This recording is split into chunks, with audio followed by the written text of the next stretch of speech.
Hello guys, welcome to the series for NetApp Cluster Mode Simulator Data on Type 8.3. So in the previous videos we have seen how we can download the simulator from NetApp support site and how we can initialize the first node in VMware Workstation 10.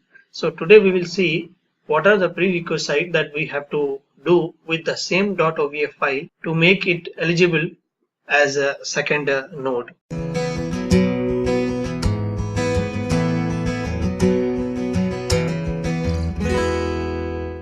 So here I am with VMware Workstation. So first click on File, then Open. Browse to the same .ovf file.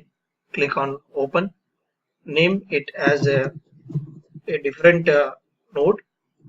I will give it as 02 and then click on Import. So many similar steps will happen as it happened while we were configuring the first node. So many steps I will be skipping here. Whenever it's necessary, I will be explaining. So once the importing of file is done, we will be seeing this console. And in the previous video, I have already explained how we can get the IP address from virtual network editor. So let's power on this virtual machine first. Click on the power on this virtual machine. We have an error here, like I do have some shortage of memory size, because of which it's not proceeding further. So you may not get this error. I got this because I do have a lot of virtual machine configured on this particular laptop. So let me fix that first. Edit virtual machine setting. So here I need to decrease the value 2000 MB for this virtual machine. So again, power on this virtual machine. This time it's going to proceed further. Now it's saying hit enter to boot immediately. At this point of time, without thinking anything, you just have to press the space bar. After we press the space bar, we will be loaded into the vLoader. Here we have to change system serial number and the system ID. And these are the two specific things that we have to do before we add it to the cluster.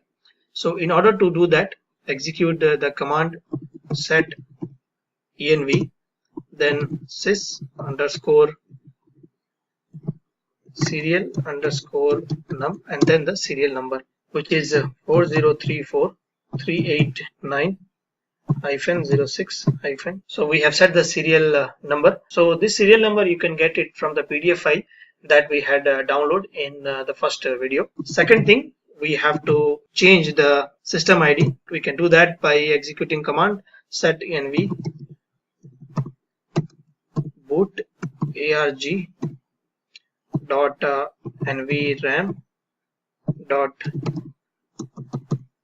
sys id, and then the same serial number, that is 4034389-06.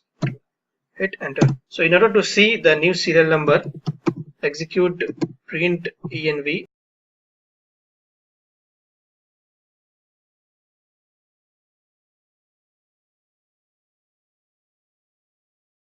Same is applicable to see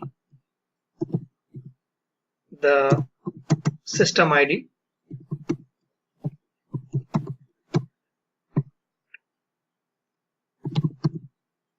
So as we can see that we have set both the serial number and the system ID as we wanted.